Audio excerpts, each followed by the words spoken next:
And joining us with how we can express our needs and emotions consciously using mindful communication is Pandit Dasa. He is a mindfulness and workplace culture expert and author of the brand new book, Mindfulness for the Wandering Mind, Life-Changing Tools for Managing Stress and Improving Mental Health at Work and in Life.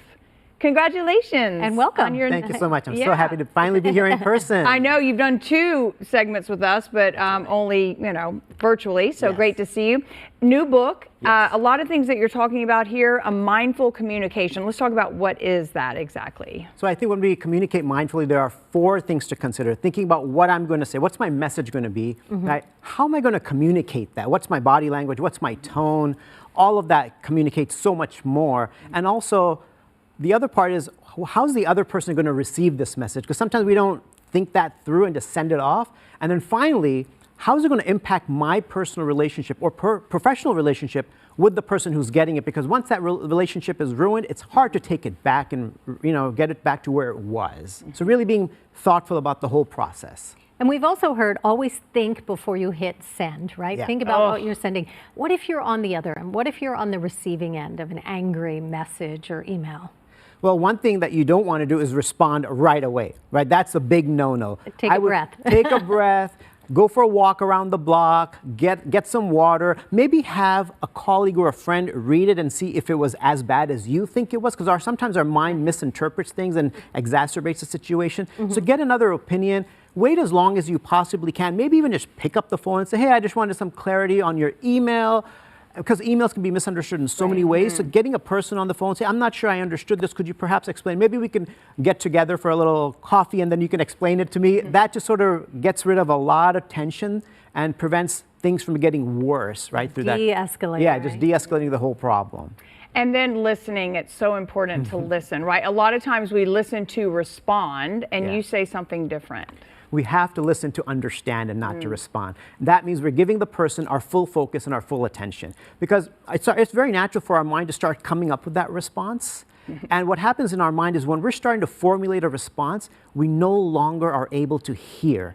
We can't multitask really. Sorry to all the multitaskers out there. Our brain can do one thing and not 2 things at one time. Just like if we could multitask, then texting and driving wouldn't be a problem, but that's a big problem for us. So really listening to somebody's body language, their tone, their facial expression, what are they trying to communicate?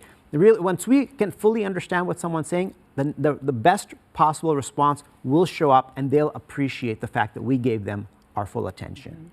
In the book, you talk about the secret communication formula. What is that? Well, we were born with 2 ears and a mouth, and sometimes we forget that. Sometimes we engage in a way like we have 2 mouths and 1 ear, right? And the interesting thing is our ears always remain open, naturally. But our mouth is naturally closed. And I think someone is trying to tell us something, right? Like if they're open, that means we need to be listening so much more. And the more we listen, right, the better. Not listening properly is one big way that relationships break apart, because we haven't understood, and I'm communicating my point of view, you're communicating your point of view, no one's understanding anyone else. That means we're not listening, we're just talking. We have 1 minute left. Let's talk about being less judgmental. Yeah. Well, when we walk down the street, we see people, we judge people based on their looks, the way they're eating, the way they're dressing. We judge so quickly. And it requires such retraining of the mind that anytime we think of something negative about someone, we should immediately think of something positive. And if we can't think of something positive, that means I have no right to make any kind of judgment on this person. So, it's just that whole thing. We are trained to judge, and we see it everywhere, but we can retrain ourselves to think of positive things about our colleagues, family, community, give people the benefit of the doubt. Yeah.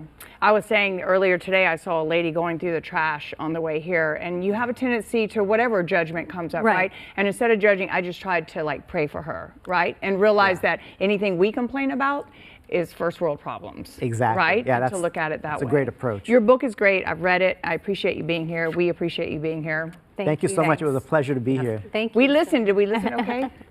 Yes. Yeah. Did we pass?